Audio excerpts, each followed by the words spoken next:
There we go. All right. Mic is working now. Everything is fine. Back to what we were saying. If I was trying to see that leg lamp here in Mason City right now on the live eye, I'd be very disappointed. But that's just how things are this Christmas evening. There we go.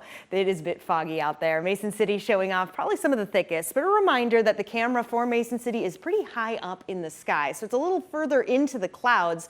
Still, visibility 1 to 2 miles currently. The same we're seeing in Rochester and really across a good portion of the area. Visibility is impacted because of this fog. Not all of us dealing with it as thick, but we're starting to see things change. Northwood, Austin, now down to 3 to 5 miles of visibility. Now, not all of us under a dense fog advisory. That is currently just in effect for 4 of our counties, including Cerro Gordo here. Visibility 1/4 of a mile or less possible for long stretches of time. And this goes until 9 a.m. tomorrow morning. So something to keep in mind. Visibility impacted for the morning commute.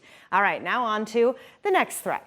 Or potential threat. I don't want to scare anyone, but satellite and radar is picking up on some activity. You can see quite a bit of pink here for our friends in Wisconsin, but for us, it stayed mostly green. And to be honest, it's looking like it will stay mostly on the green side. Maybe some good news for many, as that'll keep things from sticking, as in freezing to surfaces like roadways as we do go through the evening. Like I said, not necessarily the same for our friends here in Wisconsin. Plenty of pink there, where the probability of ice, I just wanted to show, is much higher as we go a little further to the north. So along I-94, further north. Now for us, not all of us included in this. This is a very low chance. We're talking 0 to 20% chance for some ice. Again, most of it looking to stay out of the area, which is why none of our immediate area is included in this winter weather advisory. I'm pointing this out because, of course, lots of traveling going on, either people coming back from their Christmas destinations or perhaps just going to the north for some time off. We are starting to get closer to the weekend. Do be careful. That is where we're finding a lot of this ice building up.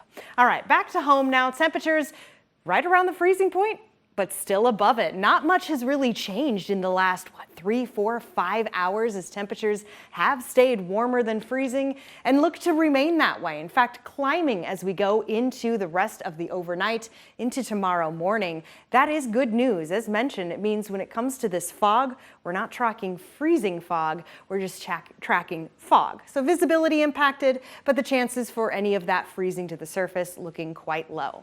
All right, moving on to the next 7 days here, and as we see, a foggy Friday will then turn into a warm Saturday in Sananda. A cold front moving through Sunday brings a rain snow chance, and then a big cool down. The roller coaster continues.